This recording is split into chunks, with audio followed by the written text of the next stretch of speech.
ஆண்டவராகிய இயேசு கிறிஸ்துவினை நாம் மகிமைப்படுவதாக. இந்த புதிய மாதத்தில் உங்கள் யாவரையும் பார்ப்பதில் மிகுந்த சந்தோஷம். நம்ம நேற்று மெசேஜ் கேட்டால் போல் இந்த புதிய மாதத்தில் ஆண்டருக்கு முதலிடம் கொடுங்க.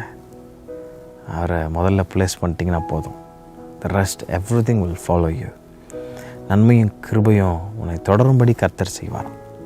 இந்த காலையில் லேசப்போ ஒரு வார்த்தையை சொல்லி உங்களை உற்சாகப்படுத்த விரும்புகிறார். 64ஆம் சங்கீதம் 10ஆம் வசனத்தில் ரொம்ப அழகாக ஒரு வார்த்தை எழுதப்பட்டிருக்குது. சங்கீதக்காரன் எழுதுகிறார், நீதிமான் கர்த்தருக்குள் மகிழ்ந்து அவரை நம்புவான், செம்மையான இருதயம் உள்ளவர்கள் யாவரும் மேன்மை பாராட்டுவார்கள். அப்போது நீதிமானுக்கு சந்தோஷம் எங்கன்னா கர்த்தருடைய பிரச்சனத்தில் மட்டும்தான், தேவ பிரச்சனத்தில் மட்டும்தான் ஒரு மனுஷனுக்கு சந்தோஷம், சமாதானம், நிம்மதி எல்லாமே அங்கே மட்டும்தான் கிடைக்கும். இந்த உலகத்தில் நீங்கள் எவ்வளோ கோடி ரூபாய் கொடுத்து சந்தோஷத்தை, சமாதானத்தை உங்களால் வாங்கவே முடியாது. பெரிய பணக்காரனாக இருக்கலாம், அந்த உலகத்தில் இருக்கிற ரிச்சஸ்ட் மேன், இயேசு கிறிஸ்துவை ஏற்றுக்கொள்ளாதவனாக இருப்பானால் அவங்ககிட்ட போய் அவனை கூப்பிட்டு இன்டர்வியூ எடுத்து கேட்டு பார்த்தீங்கன்னா அவன் வாழ்க்கையில் உண்மையாக சமாதானத்தை பார்க்க முடியாது. எப்போவுமே ஒரு திகில், பயம் திக்குன்னு இருந்துகிட்டே இருக்கும். எப்போ என்ன ஆகும்னே தெரியாது. ஆனால் ஒரு நீதிமான், ஆண்டவர் ரட்சிக்கப்பட்ட இயேசு கிறிஸ்துவின் ரத்தத்தால் கழுவப்பட்ட மனுஷனுக்கு ஒரு அஷூரன்ஸ் இருக்கும். என்னென்னா கர்த்தருடைய சமூகத்தில் சந்தோஷம், நம்பிக்கை.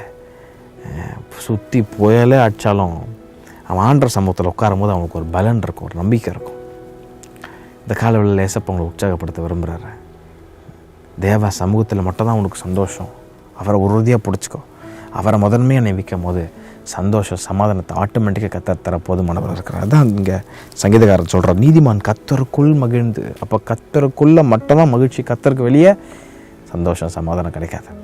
அவருக்குள்ளே இருக்கிறவர்களுக்கு அந்த பாதுகாப்பு. இன்றைக்கி அதை அறிக்கை பண்ணுங்க, டிக்ளேர் பண்ணுங்கன்ற, நான் உங்களுக்குள்ளே இருக்க கிருபை தாங்க, உங்களுக்குள்ளே தான் சந்தோஷம், அதை அனுபவிக்க கிருபை தாங்கப்பா அப்படின்னு சொன்னிங்கன்னா, ஏசப்பா அவரையே நம்பினீங்கன்னா போதும். ரொம்ப அழகாக உங்களை நடத்த அவர் போதுமானவராக இருக்கிறார். கர்த்தர் தாம் உங்களை யாவரையும் ஆசீர்வதிப்பாராக. ஆமென்.